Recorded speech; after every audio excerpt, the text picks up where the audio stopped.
Hello, everyone, and welcome to English Pod. My name is Marco. My name is Catherine, and today's lesson is an advanced level lesson. That means we'll be speaking using our normal English tone of voice and using some very, very difficult vocabulary and phrases. So this is really good practice for all of you out there. That's right. We're going to change a little bit the dynamic of how it works. We're not going to look specifically at language takeaway or fluency builder. We're going to talk about the topic.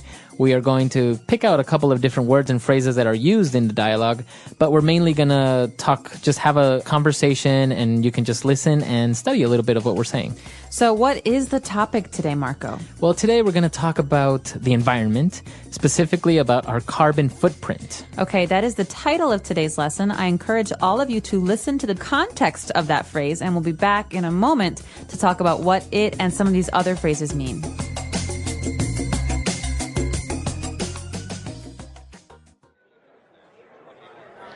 So what's your guys' take on all this global warming hysteria in the media? It's pretty serious, man. There have been tons of scientific studies, and the scientific community says that the Earth is heating up. We need to make some drastic changes to our lifestyle if we want to preserve our planet. I don't know. It sounds like a bunch of mumbo-jumbo if you ask me. The Earth will save itself. It survived worse disasters in the past. I mean, honestly, we live in the boonies. There's no way anyone here is ever going to walk or bike to work, especially in the winter. And we have no bus system. My house is 40 years old, and it would take a lot of money to get it refitted to be green and energy efficient. Well, I don't really know if I believe in global warming either, or whether or not it was our doing or a natural change the Earth is going through. But you have to admit that we're living pretty irresponsibly here in the West. I guess. I think the issue at hand is sustainability. We've only got this one Earth we can live on, and our resources are quickly disappearing because of our own carelessness and our inability to think of anyone but ourselves and anything but the present. So, like I was saying, we need to change the way we live. We need to reduce our carbon footprint. But it doesn't have to be that drastic. Hybrid vehicles and solar panels are too expensive to be feasible right now. And we don't have to be hippies living off the land and buying everything organic either. Though it helps. I carpool to work every day with some buddies of mine. I have a rain barrel outside my house I use to water my plants and my lawn in the summer. And I make sure I always bring reusable bags with me when I get my groceries. And we just started using biodegradable plastic made from corn oil for takeout orders at my family's restaurant. Remember the 3 R's? Reduce, reuse, recycle. Exactly. It's just small, simple changes. Like buying energy-saving light bulbs, starting a compost bin, recycling bottles and papers, using reusable water bottles, stop using disposable cups and cutlery. Like the ones we're drinking out of? Yeah. All right, we're back. So, as you probably guessed, carbon footprint, it's pretty easy. You're talking about a footprint is the evidence you leave if you're walking on sand, for example. Exactly. And if we talk about carbon, we're talking about the element, right? Mm-hmm. Carbon. Yep. So carbon is something that is in everything, basically. Mm-hmm. It's organic, but it can also, in the case of a carbon footprint, mean the amount of maybe waste or damage that we do to the earth or to the environment. Right. So, for example, you're driving your car. We all know that the gas that is emitted from the exhaust pipe is CO2, right? Yeah. And that contains carbon. So that's a way of seeing that you're leaving a footprint of carbon. You are damaging the atmosphere a little bit by driving your car. So in talking about a carbon footprint, we talk about having a low carbon footprint, which is good, or a very high carbon footprint, which is bad. Mm-hmm. Right. So there were a lot of interesting things coming up in the dialogue. One of the first things was... Well, the first thing that they're talking about in this dialogue is they're having kind of an argument about whether or not global warming and global climate change really exists.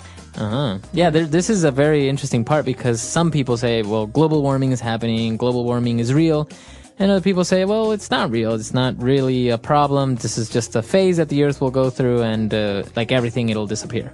Well, I agree with people who say that the Earth goes through phases because sometimes there are centuries that are hotter and sometimes there are centuries that are colder. But I think it's undeniable that there has been a large and immediate global climate change in the last maybe 20 years. Yeah, we're definitely speeding up maybe that cycle, right? Exactly. And I think what's great evidence of this and terrible evidence of this is the 3 earthquakes, massive earthquakes that have happened in the last couple of months. And I think that earthquakes like last year and like this year are really, really important reminders that we do, as humans, influence the way that the world responds to us. I think I always see it as the earth kind of just shaking its back, kind of saying like, get off me. You know? Stop it. Stop it. That itches. Yeah, exactly. I think that's kind of the way I see earthquakes sometimes. But when they were talking about, well, is it real? Is it not? They use a really interesting phrase when it says, it sounds like a bunch of mumbo jumbo. Mumbo jumbo. Yeah. So this is a way to say that it sounds like a bunch of garbage, or it sounds like a bunch of gibberish. It sounds like a bunch of people are talking about something that doesn't really exist. So mumbo jumbo is basically something that's not really real or true. I think, don't you also, can you use it as somebody that's saying something that you don't really understand? Right. So if maybe I'm talking to you about something that's very academic and very scholarly, you say, sounds like a bunch of mumbo jumbo to me. Exactly. Yeah. So that's what the person said. The environmental problems are a bunch of mumbo jumbo. But it was really interesting because they were like, well, we have to save the earth. And then there was actually a phrase here that was really kind of hard for me to understand when the person said, I mean, honestly, we live in the boonies.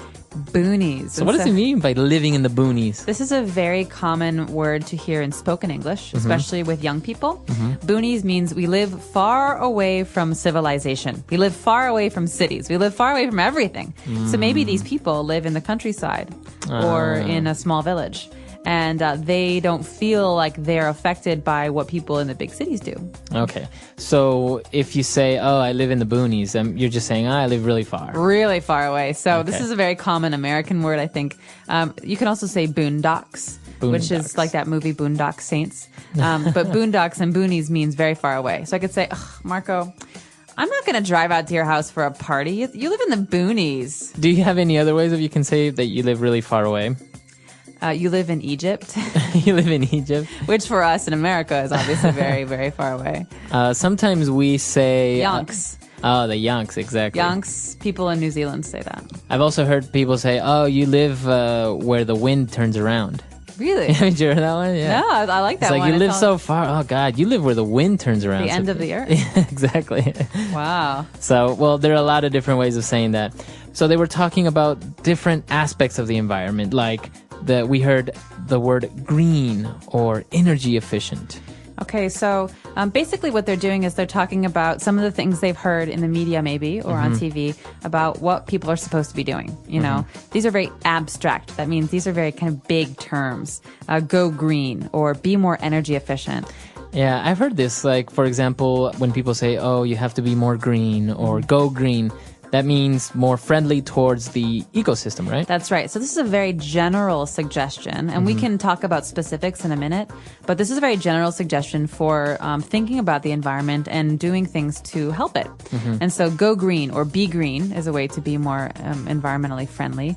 We also have using energy efficient computers or light bulbs or TVs. Right. And the third thing that they talk about, and this is something that comes up a lot, is sustainability. Okay? Yeah, that's a big word that a lot of people like to use. It is. In this type of topic, sustainability. Right. So sustainability comes from the word to sustain. That means to hold out over time or to continue. So you think about something. Maybe sustainability is, I think, in many cases about doing or having habits, doing things that you can continue to do for a long time. For example, driving a big SUV to work every day is not keeping in mind sustainability because one day there will be no oil. So then what do? Right. So that's not a sustainable action. Sustainable actions mean that we have less impact, negative impact on the world. Right. So basically what you're trying to do is to sustain, which means to hold, to withstand these habits, for example. Right. So when you talk about a sustainable ecosystem, it means that it has everything it needs and it can continue to work for a very, very long time. Right. So you can also talk about sustainable development, which we talk about in aid and giving aid to other countries. So sustainable development is trying to help other countries or other people in ways that they can continue to do for a long time. It's also very popular with tourism. They talk about sustainable tourism. Right. That means thinking about the environment and having tourism that can last forever, not tourism that will destroy the environment because it's very harmful. It's a very interesting topic, and as you say, it's used in a wide range of cases. Sustainable development, sustainable projects, sustainable tourism. There are a lot of different ways that people use this, but it's basically the same thing, right? In essence, it refers to that. Yes, keeping something going over time. But I think the big question here is, if you want to go green, if you want to be environmentally friendly, what do you do? Because it's not about big ideas. It's about specifics. It's about changing your everyday actions, right? And so these guys had a couple of ideas. Yeah, they came up with something like, for example, hybrid vehicles, which is a big thing now. Basically, hybrid means two, right? It's a combination of two or more. That's right. So, the Sphinx in Egypt, that's a hybrid. Right, between a man and a lion. Exactly. Right. So a hybrid vehicle basically uses gasoline, but also electricity. So they're actually very efficient because... And they're quiet. They're quiet. And usually where you use up most of your gasoline is in traffic. Because your car is on, you're accelerating, you're braking, you're accelerating, you're braking.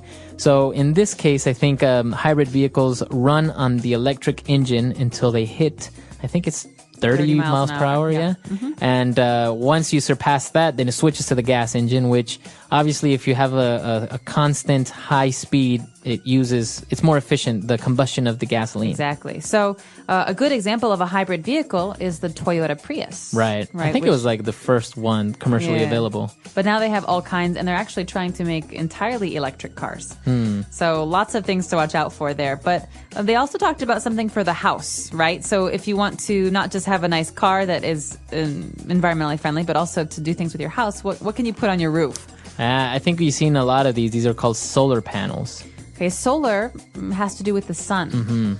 So solar power, solar panel, that means energy that comes from the sun. So the sun. And a panel is like a pad or like some kind of device that can take the energy from the sun. Yeah, it's really, really good. Basically, in some places you have anywhere between 8 to 12 hours of sunlight. So the whole day, these panels are absorbing energy. You can store them maybe in batteries and then just use them later. So basically, you don't really need to use electricity that comes from coal or from nuclear power plants because, you want to turn on a light. It doesn't really use up a lot of electricity. And there's no waste. It's all clean. So my question for you, does Ecuador have a lot of solar panels everywhere? Because you guys have so much sunlight down there. We don't really have a lot of them. It's not a big commercial thing yet, but there are a lot of projects going around to help implement these things a lot better. For example, taking these technologies to the countryside where people don't have access to electricity by means of cables, right? So they're implementing that there, getting them to use it, but it's still expensive. That's the problem with solar panels is that, of course, it's an energy efficient way of going. It'll save you money in the long run, but up front you got to spend a lot of money.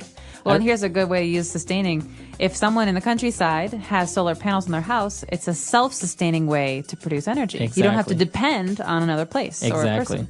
Yeah, actually, this is a very popular thing in many developed countries. I remember when I was living in Chile, big buildings were being marketed as energy efficient and green by showing that they can be self-sustaining. So basically, they would have solar panels on the roof. They would collect sunlight all day, and then they had big batteries that would store this energy, and then you can use it. They were more efficient into keeping heat or keeping the cold.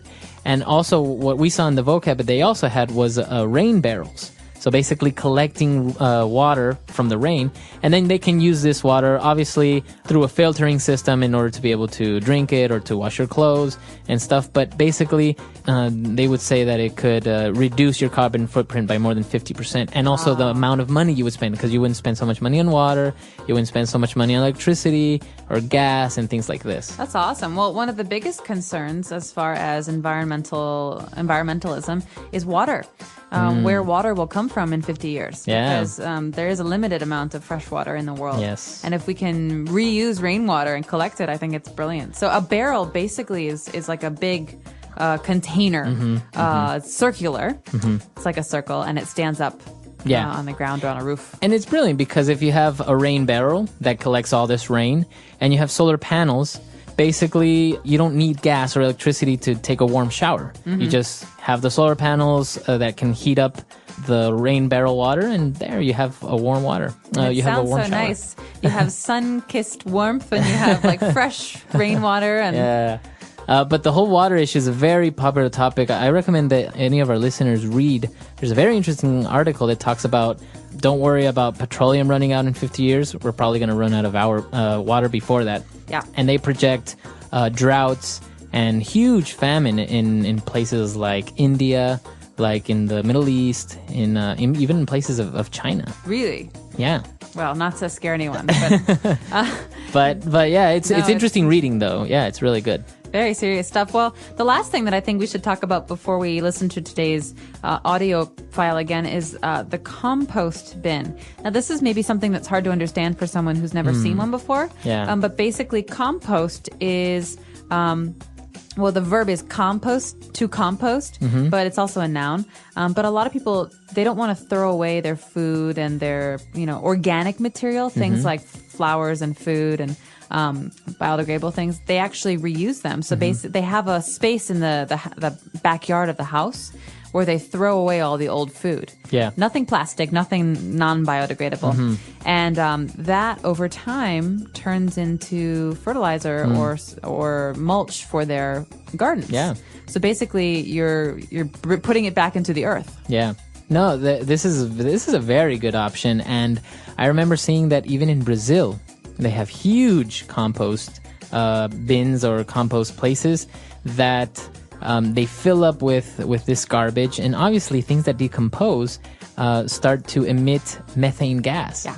So they've found a way to harness this gas, transport it through tubes, and start using it. So actually having gas stoves with Oh, this wow. methane gas. That's brilliant. So you can get two uses, Right. fertilizer and methane gas. Yeah, Very so smart. there are a lot of options there to go green, to do your part to help the earth. Wow. So let's listen again to the dialogue that we had today. Hopefully we've cleared up some of the things that were confusing for you, and we'll be back in just a moment.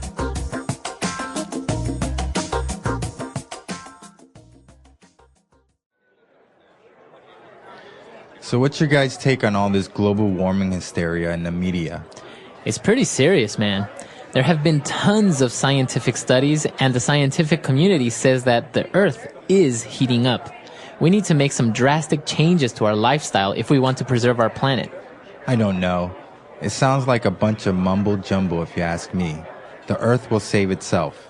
It survived worse disasters in the past. I mean, honestly, we live in the boonies. There's no way anyone here is ever going to walk or bike to work, especially in the winter. And we have no bus system. My house is 40 years old, and it would take a lot of money to get it refitted to be green and energy efficient. Well, I don't really know if I believe in global warming either, or whether or not it was our doing or a natural change the Earth is going through. But you have to admit that we're living pretty irresponsibly here in the West. I guess. I think the issue at hand is sustainability. We've only got this one Earth we can live on, and our resources are quickly disappearing because of our own carelessness and our inability to think of anyone but ourselves and anything but the present. So, like I was saying, we need to change the way we live. We need to reduce our carbon footprint. But it doesn't have to be that drastic.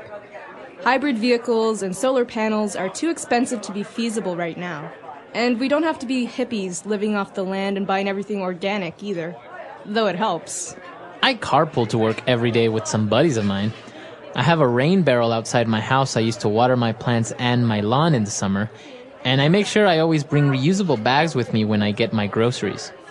And we just started using biodegradable plastic made from corn oil for takeout orders at my family's restaurant.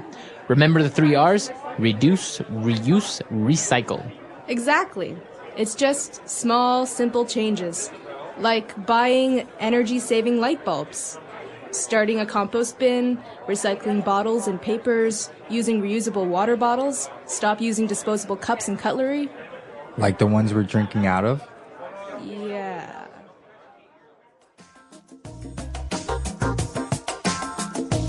All right, we're back. So it's a very interesting topic, very debatable. We have Earth Day coming up, I think. You have to turn off your lights for an hour. That's right. Earth Hour, Earth Day. So remember, reduce, reuse, recycle, the 3 R's. Yeah. Think about the way that you use things and, try and reuse them if you can. Yeah, it's a very good topic. We want to know what you think about it. And also, if you have any suggestions or any comments about future advanced lessons, why don't you tell us? Come to englishpod.com and we'll see everyone there. Bye. Bye.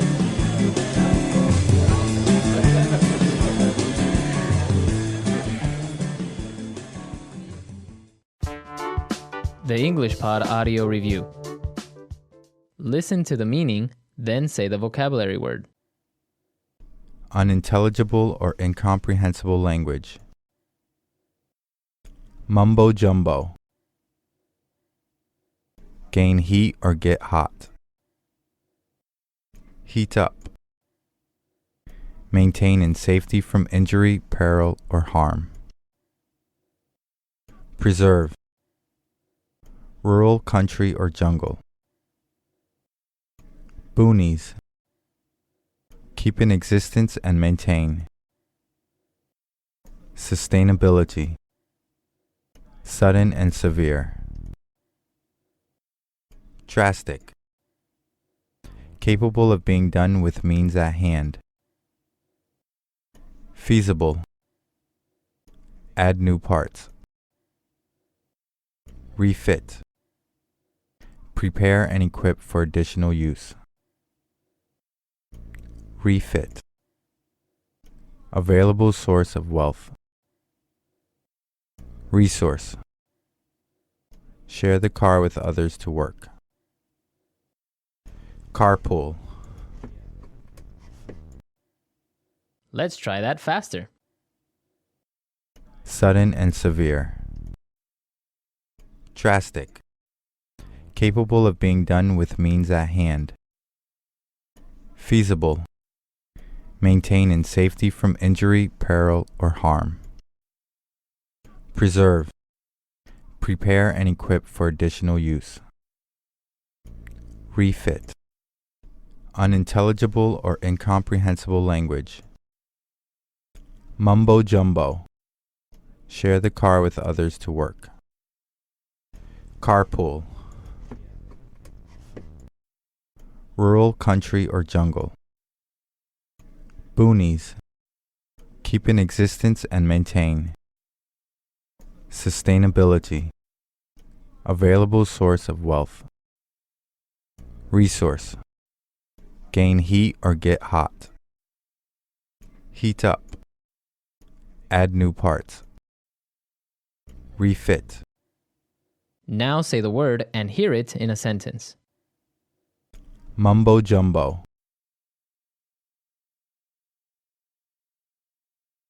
That's a load of mumbo jumbo. There is no such thing as aliens.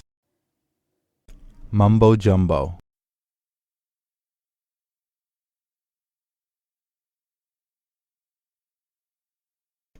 That's a bunch of mumbo jumbo. You guys like each other and get along well together, so you should at least try one date. Mumbo jumbo.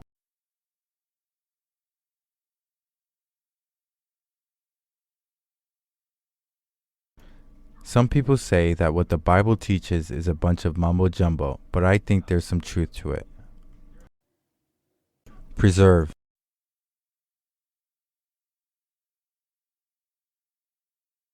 By living responsibly, we can preserve our planet for generations to come. Preserve.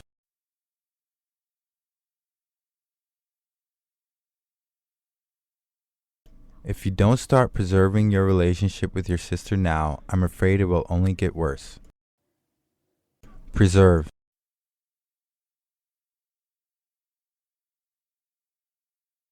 This historical building has been preserved since the 19th century. Refit.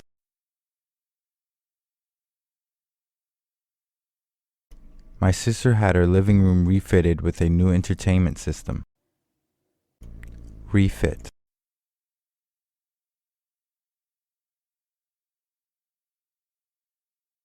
The mountain climbers arrived at the base camp, got refitted, and set off again the next morning. Refit.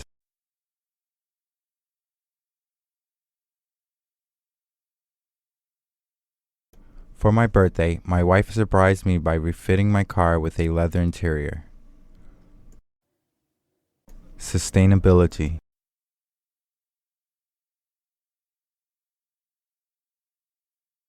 Sustainability consists of living one's life in a way that sustains the earth. Sustainability.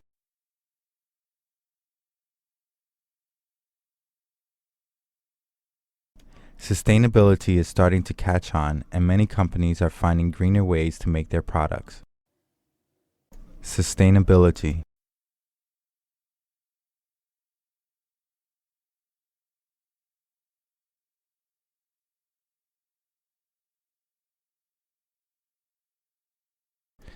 This store is all about sustainability. They sell clothes made from organic materials, purses made from recycled aluminum and plastic, as well as notebooks made with recycled paper.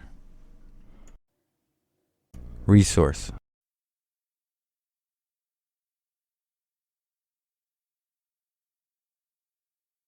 We need to start finding alternative energy sources because our resources of carbon and oil are limited. Resource.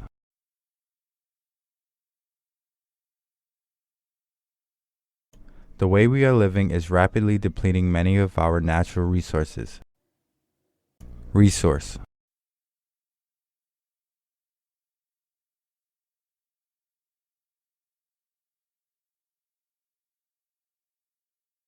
Solar electrical device connected solar cells and wind turbines are becoming more and more common because they are renewable resources in order to produce electricity.